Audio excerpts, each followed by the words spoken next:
Story तो बड़ी ही दर्दनाक थी, मत पूछो, बहुत टाइम लगा. It's been like almost 9 years to me, for me in Bombay. और काफी लंबा स्ट्रगल रहा है. रियलिटी शोज किए, स्प्लिट्सविला किया, दूसरे रियलिटी शोज किए, बट एवरीबडी न्यू कि सिंगिंग करियर ही परस्यू करना था मुझे. And when I started performing with B Praak, he told me you are much more than a live singer, and you are a live singer, वो ही आपकी सबसे बड़ी क्वालिटी है. तो धीरे धीरे when I started working with him, shows करना स्टार्ट किया, कॉन्फिडेंस आया प्लेबैक के लिए. फिर मैं मिली संजीव भाई से. उनके पास मैं गई, भाई से बोला मैंने कि कुछ करते हैं, कुछ दीजिए प्लीज, आपकी जरूरत है मुझे. एंड संजीव जी ने सपोर्ट किया बहुत ज्यादा. लिरिक्स तो आप लोगों ने सुने होंगे, बहुत ही खूबसूरत लिखावट है. हुक लाइन ही इतनी सुंदर है, और इस गाने की सुंदरता ही सबसे पहले लिरिक्स है, क्योंकि एक एक लाइन, एक एक शब्द वार है. किसी ने किसी का दिल तोड़ा हो तो उस पे वार है, कड़क वार. तुमने दगा दी मुझको, तुमको दगा मिलेगी, दिल तोड़ने की देखना एक दिन सजा मिलेगी. This is like so direct, so straight. Sanjeev भाई, क्या कहते हैं हम, बहुत. सबसे पहले तो thank you so much. It was a collaboration. He supported me through out the song. इन्हीं के वजह से पॉसिबल हुआ है. लिरिक्स नहीं होती तो म्यूजिक कैसे होता, सिंगर कैसे आती. तो आई थिंक सबसे पहला काम राइटर का होता है, कंपोजर का होता है. एंड इन्होंने जो काम किया है वो तो दुनिया देख ही रही है. ऑलरेडी इतना सारा काम कर रहे हैं. संजीव भाई, अब आप बोल दीजिए कुछ. आप सबने गाना सुना होगा. गाने के लिरिक्स कुछ जैसा जस्टिफाई सिंगर करता है, तो ऋतु ने वैसा जस्टिफाई किया. हम जब फर्स्ट टाइम मिले थे ऋतु और हम लोग, तो इसकी आवाज़ में ना स्पार्क था. आप इतने सारे नए सिंगर्स को सुनते हैं, तो ये एक ऐसा दौर है म्यूजिक इंडस्ट्री में कि जिसमें भी पोटेंशियल है उसके लिए ब्रेक है आज के टाइम में. एंड मेरा पर्सनल मानना है as a composer, as a writer, कि ऋतु जैसे 1000 में से एक वॉइस होती है ना, कि 1000 में से एक चमकने वाली वॉइस, तो ये वॉइस मुझे वो लगी. एंड जिस एनर्जी से गाना हमने बनाया, इसने जस्टिफाइड किया ऐसा. हालांकि she is very happily with Mayank, पर इसने सैडनेस वॉइस में बहुत कमाल की दिखाई है. Thank you so much. वो तो सिंगर का काम ही होता है. जैसे डांसर्स अपने फेस से, अपनी कला से अपना एक्सप्रेशन एक्सप्रेस करते हैं, अपना दर्द, अपनी खुशी, वैसे ही सिंगर का भी काम होता है. जो भी वो गाए, चाहे वो 4 शब्द हो, चाहे वो 4 लाइनें हो, जो शब्द कहते हैं उन शब्दों का अर्थ हमारी आवाज में सुनाई देना चाहिए. एंड सिंगिंग के साथ, जैसा आपने एक्टिंग देखी होगी ना ऋतु की, तो मतलब सिंगर तो ये बहुत अच्छी है, बट पर्सनली मेरा मानना ये है ना, बॉर्न एक्ट्रेस है एक्चुअली. अभी ये बात भी कर रही है तो आप लोग को लग रहा होगा कि एक्टिंग या एक्सप्रेशंस ना भगवान ने इसके खून में दिया है. कि thank you so much. Actress बहुत अच्छी है ऐसी. मुझे आई होप, ऐसा मुझे सब बोलते हैं, but I think I should explore more to my acting. बाकी मौका मिला तो बिल्कुल, बट हाँ, मेन फोकस मेरा अभी सिंगिंग है, क्योंकि बहुत साल लगे मुझे यहाँ तक पहुंचने में, और बहुत बहुत डिफिकल्ट जर्नी रही है. मुझे पता है, जब मैं भोपाल से आई थी यहाँ पर, तो वेरी डिफरेंट फैमिली बैकग्राउंड, बहुत बेसिक लोग. सिर्फ मेरे भाई और कजिन्स गुंडे हैं, पॉलिटिशियंस है, नॉट गुंडे, बैड वर्ड, पॉलिटिशियंस है. और उन्होंने मुझे गुंडों की तरह ही एक्चुअली बड़ा किया है, सिखाया है कि अपनी चीजों पे फाइट जरूर करो, अननेसेसरी फाइट मत करो, अननेसेसरी पावर मत दिखाओ, अननेसेसरी अपनी ताकत का प्रदर्शन मत करिए. और जब आपको लगे कि इस वक्त जरूरत है, इस वक्त नेसेसरी है, तभी आप बताइए कि आप क्या हैं और कहाँ से आते हैं और क्या आपका बैकग्राउंड है. तो एक चीज मुझे उन्होंने सिखाई थी. और बॉम्बे की जो मेरी लाइफ रही है, उसमें ऑफकोर्स सब स्ट्रगल करते हैं, सभी लोग स्ट्रगल करते हैं. स्ट्रगल के बिना मुझे नहीं लगता सक्सेस हमें मिल सकती है. तो मेरा स्ट्रगल बहुत ही डिफरेंट था, because I came from a very settled background, जहां पे मैं ऑलरेडी सोशल वर्क कर रही थी. I was in Congress. मैं 18 साल की उम्र में ही महामंत्री की पोस्ट पे थी. And I was doing politics, I was doing social, I had my social life. मेरा एनजीओ था 50 साल पुराना, and it was all female oriented NGO. So I was the president. मेरी अपनी टीम थी. जब हमारी फैमिली ने इलेक्शन लड़ा था, ऑपोजिशन के साथ बीजेपी के साथ, तो I got the offers from Bhopal home minister also कि आप हमें ज्वाइन कीजिए. So I think I had a very bright future in politics as I am an empath. मुझे लोगों के दर्द को महसूस करके उनके लिए कुछ करना अच्छा लगता है. और आई थिंक मेरा बॉर्न ही शायद, मैं जब बढ़ रही थी, बड़ी हो रही थी, जिस टाइप की परवरिश मुझे मिली है, जिस टाइप की चीजें मुझे मिली, आई एम ब्लेस्ड. क्योंकि I think I am very spiritual. I am not religious. मैं किसी एक धर्म को नहीं मानती. मेरे बॉडी पे 17 टैटूज है जिसपे काफी सारे भगवान है, डिफरेंट. तो मैं बहुत सारे भगवानों को नहीं मानती. मैं सभी भगवानों को मानती हूँ, but I am not religious. I am spiritual. I think एक इंसान का अच्छा होना ही काफी है, you know, after life heaven में पहुंचने के लिए. मतलब अगर आप चाहते हैं आपकी लाइफ यहाँ और वहां दोनों जगह अच्छा हो, तो आई थिंक इंसान का अच्छा होना काफी है, अच्छे डीड्स काफी है. जरूरी नहीं है हम लोगों को कर करके दिखाए कि हम क्या कर रहे हैं, हम क्या करते हैं, कहाँ से आ रहे हैं. आई थिंक जरूरी वो है कि आपकी नीयत क्या है, आपके इंटेंशंस क्या होता है जब आप किसी से मिलते हैं, आप किसी के लिए कुछ करना चाहते हैं और आप जिस तरीके से करते हैं. तो मुझे लगता है कि मुझे, मेरी नजर में मुझे लगता है कि मैं अच्छी इंसान हूँ, शिव जी की भक्त हूँ. और Mahadev has always blessed me. ये मुझे मिले, ट्रैक मुझे मिले. Mayank is with me. Mayank is a huge support in the song. He supported me through out the video. थोड़े से पहले हम मैन से बात करेंगे क्योंकि मैं तो बहुत बोलती हूँ. मैं एक चीज ऐड कर दूं, जैसे मैंने 2 हुनर इसके बताए थे. आप लोग पत्रकार हैं तो आप समझिए उसको 4 हुनर हैं.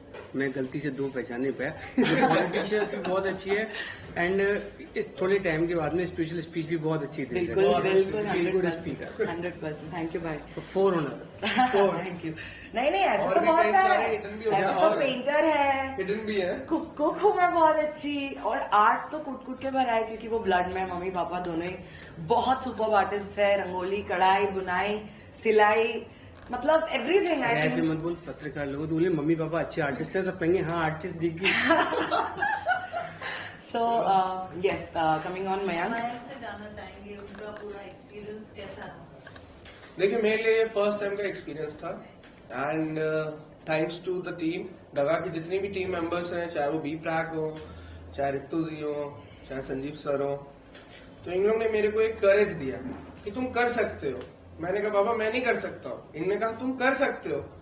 मैंने कहा यार तुम्हारा डेब्यू सॉन्ग है, तुमने 8 साल स्ट्रगल किया है इस इंडस्ट्री में अपना नाम पाने के लिए, तुम क्यों मतलब ब्लाइंड क्यों चल रही हो. किसी बड़े के साथ करो और तुम्हें प्रमोशन मिलेगा. बट यस, देखो मेरे को तो एक्टिंग बिल्कुल नहीं आती और मैं आज भी एक्टिंग नहीं कर पाऊंगा. कुछ गलत बोलूंगा तो मुझे माफ कर देना. पर मेरे को तो एक्टिंग नहीं आती. बट हाँ, इन लोग ने मेरे को करेज दिया कि करो, तो मैंने कर दिया. अपने आप फिर आप जब फाइनल प्रोडक्ट आया तो आपको कैसा लगा.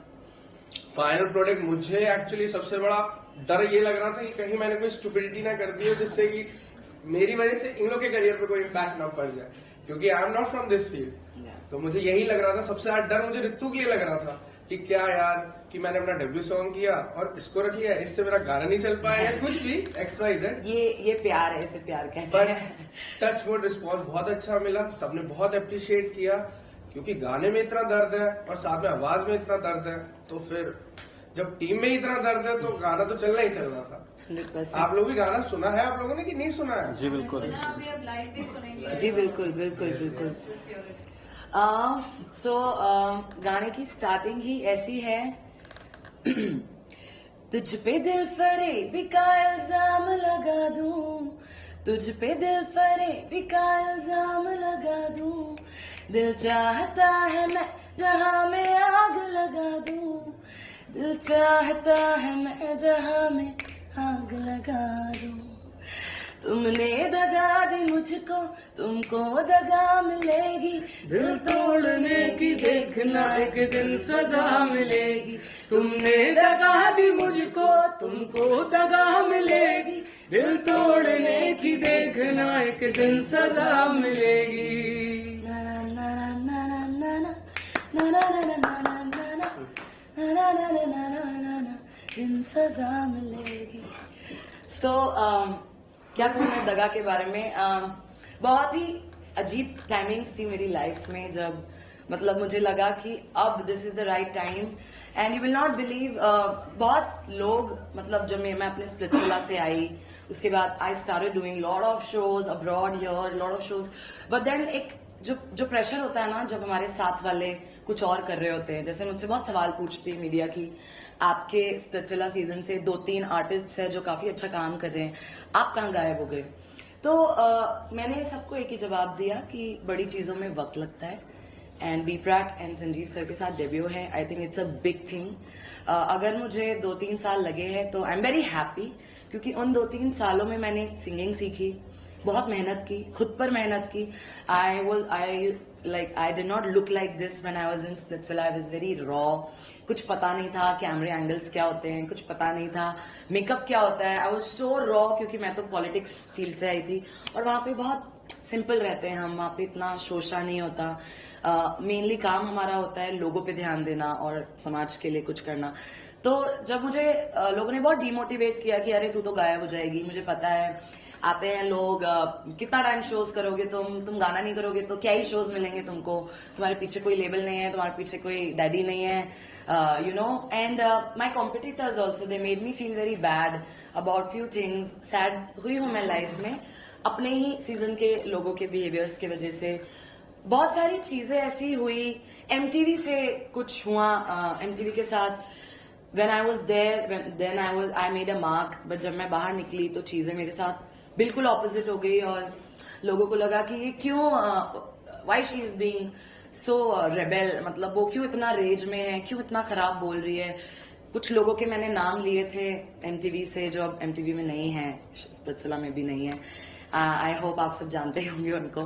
तो काफी सारे ऐसे लोग थे जिन्होंने मुझे जानबूझ के सपोर्ट नहीं किया, जानबूझ के पीछे रखा, जानबूझ के फील कराया कि you are worthless, you don't belong here, हमें नहीं लगता तुम इतने क्लासी हो, या हमें नहीं लगता तुम इतने स्ट्रांग हो, या हमको नहीं लगता you will do something in industry.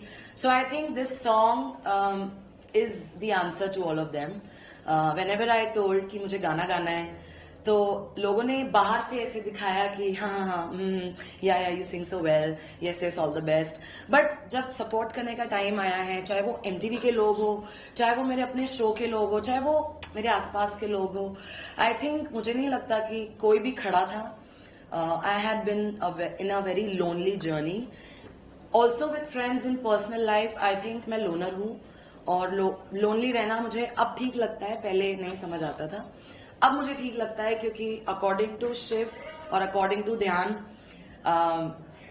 You are alone and you came alone and you will go alone. So जब हम किसी और पे डिपेंडेंट नहीं होते, हमारी खुशियां, हमारा अटैचमेंट, या यू नो हमारा थोड़ा बहुत भी मोह होता है किसी से, हम छोड़ नहीं पाते चीजों को, चाहे वो इंसान हो, कोई काम हो, कोई बहुत एक इस इंडस्ट्री में एक बहुत बड़ा पीयर प्रेशर होता है, you have to be there, you have to be there, आपको दिखना है, आपको वहां रहना है, आपको उन पार्टीज में जाना है।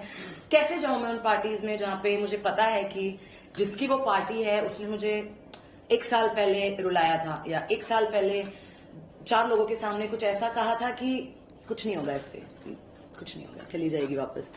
तो आई थिंक उन लोगों के पास जाके नाचने में I don't think it makes sense. What makes sense to me is work in the studio day night.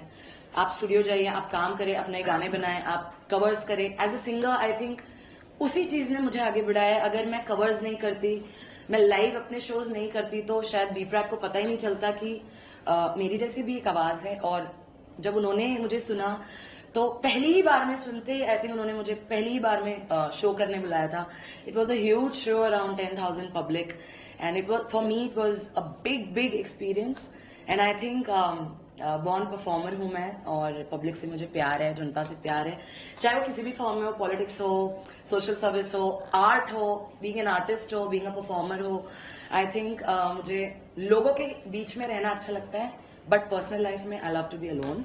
I don't think I make a lot of friends, और गिन चुन के 1-2 लोग उंगलियों पे मैं गिन सकती हूँ, बट मुझे लगता है कि धोखे बहुत मिले हैं जिंदगी में, और सबसे ज्यादा फीमेल्स ने मुझे बहुत प्रताड़ित किया है। बहुत तंग हुई हूं मैं, जब मैंने सोचा कि इनसे दोस्ती अच्छी रहेगी, इनके साथ काफी टाइम बिताया है, तो लाइफ में एक सबको एक दोस्त चाहिए होता है यार। जरूरी नहीं वो लड़का हो या लड़की हो, बट एक दोस्त तो चाहिए। कभी मन किया कुछ खाने जाना है, कुछ शॉपिंग जाना है, कुछ यू वांट डू समथिंग।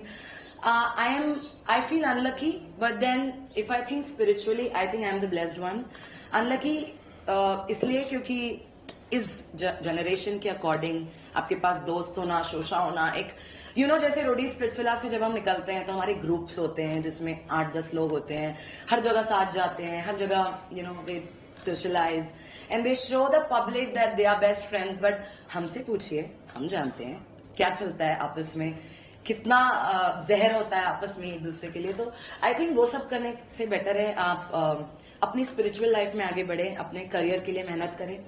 और मुझे लगता है कि मैं बहुत प्राउड हूँ खुद को लेकर, क्योंकि my mom dad are very basic people, बहुत सिंपल और बहुत बेसिक लोग हैं। तो जब भी घर जाती हूँ, उन्हें देखती हूँ, तो मुझे लगता है बहुत कुछ करना बाकी है अभी तो शुरुआत है। और टचवुड ठीक चल रही है अभी जिंदगी, अच्छा मोड़ लिया है लाइफ ने, और भाई के सपोर्ट से और प्रैक के सपोर्ट से, मयंक के सपोर्ट से इनफैक्ट चीजें बहुत अच्छी शुरू हुई है, लाइफ अच्छी डायरेक्शन में जा रही है। एंड आई होप मेरे जो आने वाले सॉन्ग्स है वो आप लोगों को बहुत पसंद आएंगे, क्योंकि वो थोड़ी सी बोल्ड, सेक्सी, इंटरनेशनल है। And also international agencies have started approaching me. International collaboration में ऑलरेडी कर चुकी हूँ एक लंदन के आर्टिस्ट के साथ। So I just shot the song and came back 1 week ago. It's a big song for big label, and people from Hollywood have already approached me, क्योंकि nobody in Bollywood, I don't think Bollywood में कोई भी ऐसी playback singer है जिसके body पे बहुत सारे टैटूज है, आवर ग्लास फिगर है, अपनी बॉडी मेंटेन रखती है वो। और ऐसा नहीं है कि सिर्फ पर्सनालिटी है, but when it comes to singing, अभी मेरा गला थोड़ा खराब है, प्लीज जज मत करना, but when it comes to singing मुझे पता है मैं कितनी मेहनत करती हूँ, चाहे वो किसी भी किस्म का गाना हो। एक फिल्म अभी आ रही है सतीश कौशिक जी की, उनके लिए एक प्लेबैक, मतलब मेरा पहला प्लेबैक है वो, उनके लिए मैंने एक सॉन्ग गाया है तोशी साबरी के साथ। दूसरी फिल्म जिसमें मैं अभी गई हूँ वो है मिस्टर प्रकाश झा, उन पे पिक्चराइज हो रहा है वो, विशाल भारद्वाज का म्यूजिक है। आई फील लकी कि the day I put my poster of दगा, जिस दिन मैंने पोस्टर डाला उसके 6 महीने पहले से मैंने शोज बंद कर दिए थे, क्योंकि मुझे लगता है कि अब जब इस लेवल पे आप पहुंचते हैं, कम पैसों में काम करना खुद के साथ नाइंसाफी है, क्योंकि इतनी लंबी जर्नी के बाद और लंबे स्ट्रगल के बाद, खून पसीना आंसू भूख मेहनत, जब उतनी लंबी जर्नी से आप गुजर के आते हैं, फाइट करके आते हैं, तो आपको सेल्फ वर्थ होना बहुत जरूरी है, खुद की वैल्यू करना बहुत जरूरी है। इसीलिए शायद मेरे दोस्त नहीं है, और इसलिए मैं समझ नहीं पाती लोगों को, क्योंकि मुझे मेरी वैल्यू बहुत ज्यादा है अपनी नजर में। तो अगर मुझे लगता है कि कहीं पर भी if I am standing and respect में या वैल्यू में, अगर मुझे लगता है कि वहां पर मैं वैल्यूड नहीं हूं, मैं वहां खड़ी नहीं रह सकती, नहीं मैं वहां खड़ी रहूंगी कभी लाइफ में, क्योंकि this is what is called self respect and this is what is called a strong personality. हमको क्राउड नहीं चाहिए अपने पीछे, हम अपने आप में इतने दमदार होने चाहिए कि हम कहीं खड़े हो जाए तो हमारे पीछे 10 लोग आए हमको सपोर्ट करने। आई थिंक ये थी, मतलब ऐसा रहा है थोड़ा सा। और बॉम्बे में जब मैं आई थी नई तो मुझे पता नहीं था कुछ, क्योंकि I was very raw again, जैसे कि मैंने बताया।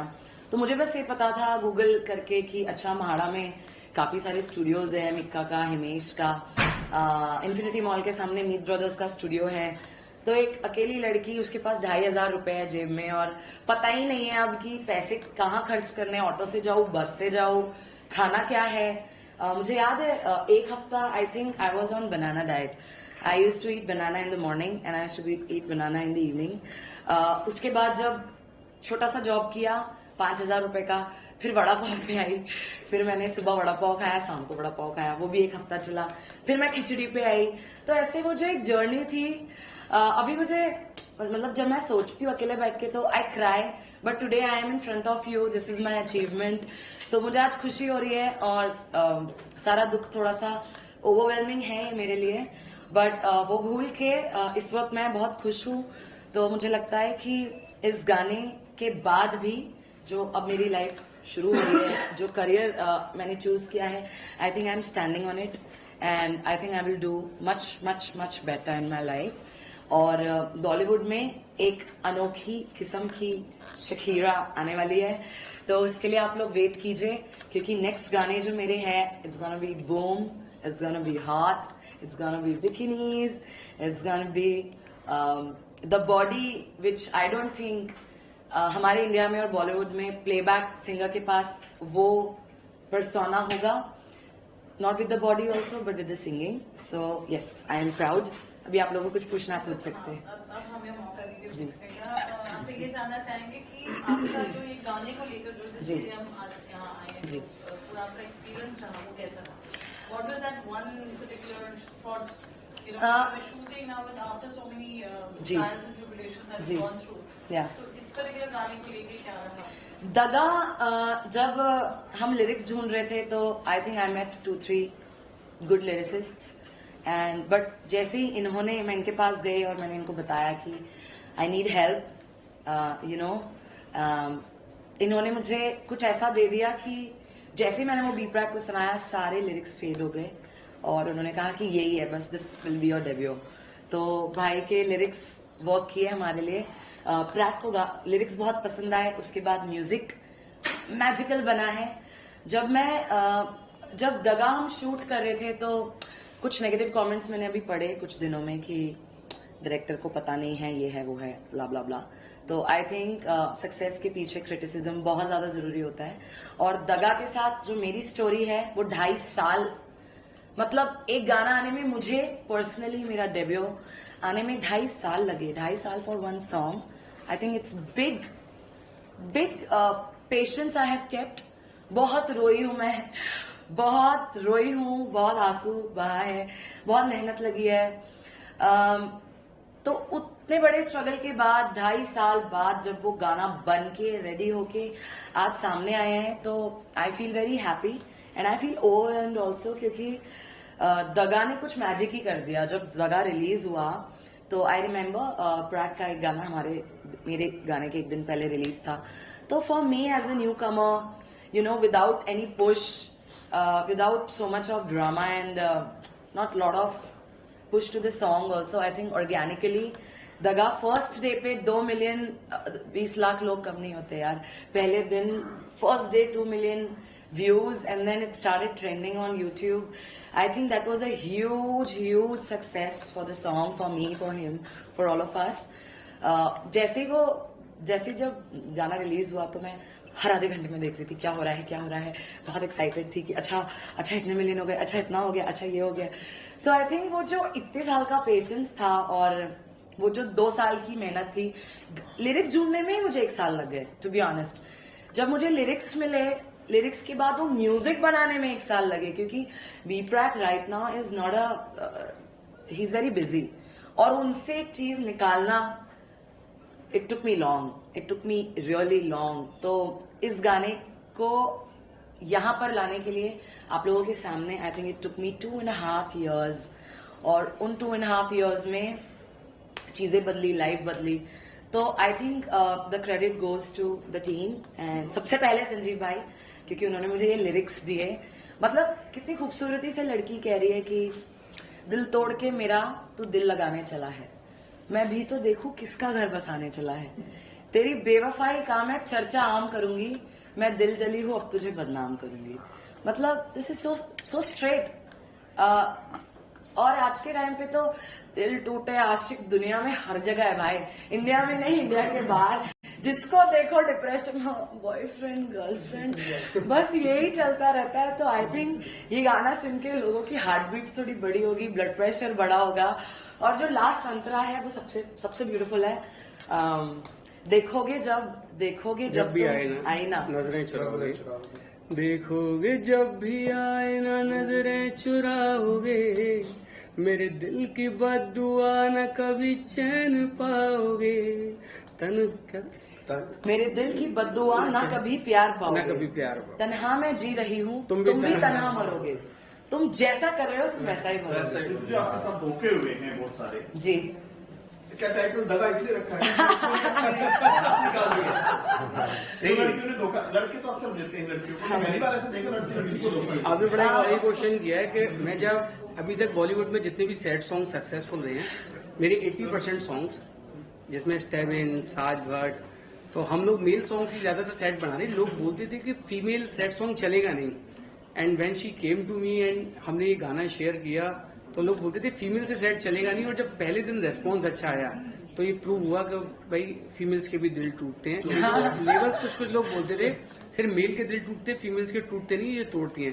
पहली बार ऐसा हुआ फीमेल सैड सॉन्ग आया और बहुत अच्छा रेस्पॉन्स है। ये सब लड़की ने दिल तोड़ा है। हाँ जी सर, क्योंकि मैंने आपको बताया ना, मतलब दोस्त कम रहे हैं तो एक दो लड़कियां रही है लाइफ में जिनको मतलब कि मैं अपने साथ साथ, this is how I am, I think as a person.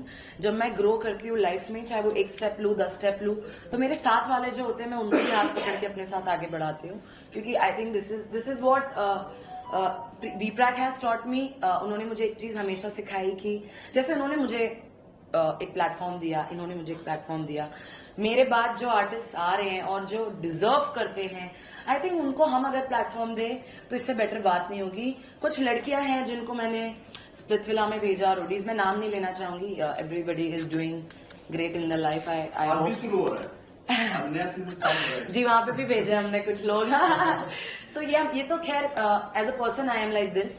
हम सपोर्ट करते हैं, प्यार करते हैं अपने दोस्तों को, बट दुख इस बात का होता है जब एज अ फ्रेंड, पैसे से नहीं या किसी मटेरियलिस्टिक चीज से नहीं, जब हमें मेंटली किसी की जरूरत होती है तो मुझे लड़कियों ने बहुत धोखे दिए और बहुत दिल तोड़ा है। अपने ही दोस्तों ने काफी दिल तोड़ा है और उन्होंने मुझे ये सिखाया कि लोग कहते हैं कि कुछ नहीं होता, ये सब ध्यान व्यान क्या है, ये सब साधु लोग बात करते हैं। इस जनरेशन में मुझे नहीं लगता कोई ये सब चलता है क्या, लड़कियां करती है क्या, लड़के करते हैं क्या? ऑफकोर्स करते हैं।